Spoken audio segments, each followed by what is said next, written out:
जय माता दी। ओम जयंती मंगला काली भद्रकाली कपालिनी दुर्गा क्षमा शिवा दात्री स्वाहा स्वदा नमस्तुते। या देवी सर्वभूतेषु शक्तिरूपेण संस्थिता नमस्तस्यै नमस्तस्यै नमस्तस्यै नमो नमः। स्वागत है आप सभी का मेरे एचएस भारद्वाज यूट्यूब चैनल पर। मैं हरिओम शर्मा आज आपको नवरात्रि से संबंधित जानकारी दे रहा हूँ। शारदीय नवरात्रि इस बार 1 महीने लेट है। जब अश्विनी मास के श्राद्ध पक्ष समाप्त होता है उससे अगले ही दिन यानी अमावस्या से अगले ही दिन शारदीय नवरात्रि प्रारंभ हो जाते हैं। लेकिन इस बार अधिक मास पड़ने से नवरात्रि 1 महीने लेट है और काफी समय के बाद, कई सालों के बाद ऐसा हुआ है। 17 अक्टूबर से नवरात्रि प्रारंभ हो रहे हैं, माता की पवित्र नवरात्रि। लेकिन कुछ बातों का आपको विशेष रूप से ध्यान रखना है। भूल के भी आपको 5-6 चीजें नहीं करनी है नवरात्रि में। इन सारी बातों का विशेष रूप से ध्यान रखें। माता की हम पूजा करते हैं। माता का जो हृदय है सबसे ही कोमल है। और देवताओं की आप पूजा करेंगे तो फल मिलने में थोड़ी सी देर लग सकती है, लेकिन अगर माता की आराधना करते हैं तो माँ तो माई है, माँ का हृदय बड़ा ही कोमल है और शीघ्र ही हमारी मनोकामना पूरी हो जाती है। किसी भी काम, कोई भी कामना हो आपकी, जिस कामना से पूरी लगन और श्रद्धा के साथ में माता की पूजा करते हैं, पवित्रता के साथ में, तो माता हमारी सारी मनोकामनाएं पूरी कर देती है। पहला नवरात्रा शैलपुत्री माता का होता है। शैलपुत्री माता यानी हमारे सभी मनोकामनाएं पूरी करने वाली। शैल कहते हैं पहाड़ को, पर्वत को। पर्वत पुत्री यानी शैलपुत्री, महागौरी, सभी जो है हमारी मनोकामनाएं पूरी करने वाली हैं।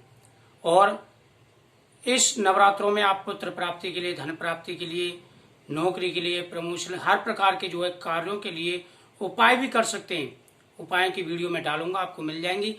अभी पुत्र प्राप्ति के लिए भी आप उपाय कर सकते हैं, संतान प्राप्ति के लिए, मकान प्राप्ति के लिए, ऋण की मुक्ति के लिए, हर प्रकार से माता की आराधना कर सकते हैं।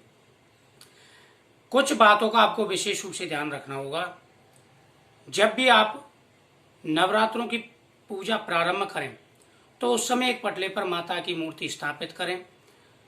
सामने आप एक थाल में अष्टदल कमल बना करके माता के सामने रखें। उसमें नवग्रह शोषण मात्रा का चिन्ह बनाएं और बीच में ओम की आकृति बनाएं या स्वास्तिक चिन्ह बनाएं। बीच में अखंड ज्योत रखें। अगर आप अखंड ज्योत जलाते हैं तो अखंड ज्योत जो दीपक होता है वह बीच में रखें। सभी नवग्रह देवताओं का आह्वान करें। आप खुद ही आह्वान कर सकते हैं कि नवग्रह देवता, सभी देवी देवता यहाँ करके विराजित हों। ब्रह्मा मुरारी तपांतकारी भानु शशय भूमि सुतो बुद्रश्य गुरु शुक्रे शनराव केतवे सर्वे ग्रह शांति करा भवंतु। यानी नवग्रहण का आह्वान करते हुए आप वहां पर पुष्प छोड़ें। सबसे पहले भगवान गणेश जी का ध्यान करना है। आपको गणेश जी का आह्वान करते हुए और स्वस्ति वाचन करते हुए आप वहां पर पुष्प छोड़े, थोड़े से फिर संकल्प करना है कि हे मातेश्वरी, मैं आपकी नवरात्रों यानी 9 दिन जो है पूजा करूंगी या करूंगा, आप मेरे शरीर की रक्षा करें। उसके बाद में आप भगवान गणेश जी के एक दंताय विद्महे वक्रतुंडाधीमहि तन्नो दन्ति प्रचोदयात्। ओम गजाननं भूतगणाभिषेवितं कपेति जम्बूं फलचारिवक्त्रम् उमासुतं शोकविनाशकारिकं नमामि विघ्नेश्वर पादपङ्कजम्। इस मंत्र को बोलते हो भगवान गणेश जी का आह्वान करें। पूरी विधि नहीं बता सकता, वीडियो बहुत लंबी हो जाएगी, शॉर्टकट में मैं आपको बता रहा हूँ। उसके बाद में आप नवग्रह देवताओं का ध्यान करें, वरुण देवता का ध्यान करें, यानी कलश की स्थापना करें। कलशस्य मुखे विष्णु, यानी कलश के अंदर जो है सभी देवता, मुख में भगवान विष्णु का वास होता है, कलश के अंदर सभी देवताओं का आह्वान किया जाता है। सभी गंगा, यमुना, कावेरी, नर्मदा, जितनी भी हमारी पवित्र नदियां हैं उन सब का आह्वान किया जाता है। उसके बाद में कलश के मुख पर अच्छी तरह से मोली लपेटें। मोली लपेट के कलश के ऊपर स्वास्तिक चिन्ह बनाएं। और एक चीज का ध्यान रखना है, कलश के अंदर आपको 1 रुपया और सिक्का ये जरूर डालना। थोड़े से चावल, रुपया और सिक्का आपको कलश के अंदर डालने हैं। उसके बाद में आप पान के पत्ते लगाएं या आम के पत्ते लगाएं और नारियल लाल कपड़ा बांध करके नारियल जरूर रखें।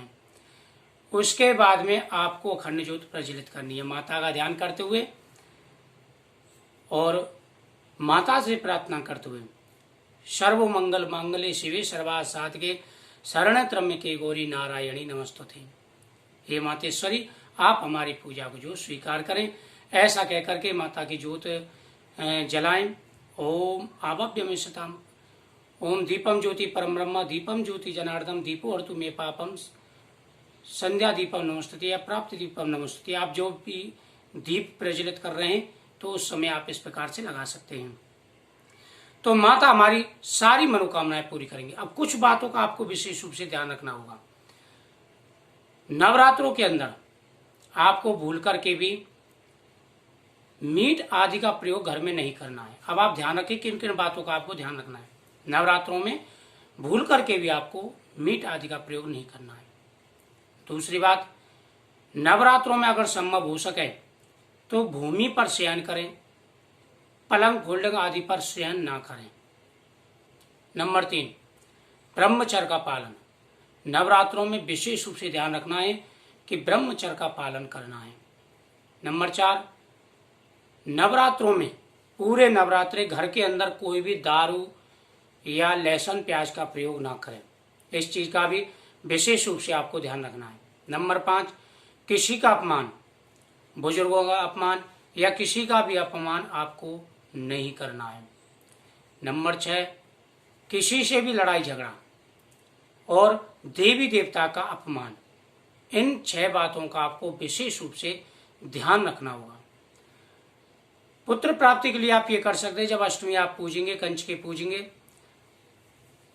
उस समय कंचकों की जो है पूजा करें, उनसे आशीर्वाद लें और उनके मुख से कहवाएं कि आपको जो पुत्र की प्राप्ति। अगर कंचकों का आशीर्वाद आपको मिल गया तो समझ लीजिए आपका कार्य पूरा हो जाएगा। फिर आप उनको जलेबी बांटें, कंचकों को अपने हाथ से जलेबी बांटें, तो यह बहुत ही अच्छा उपाय होता है।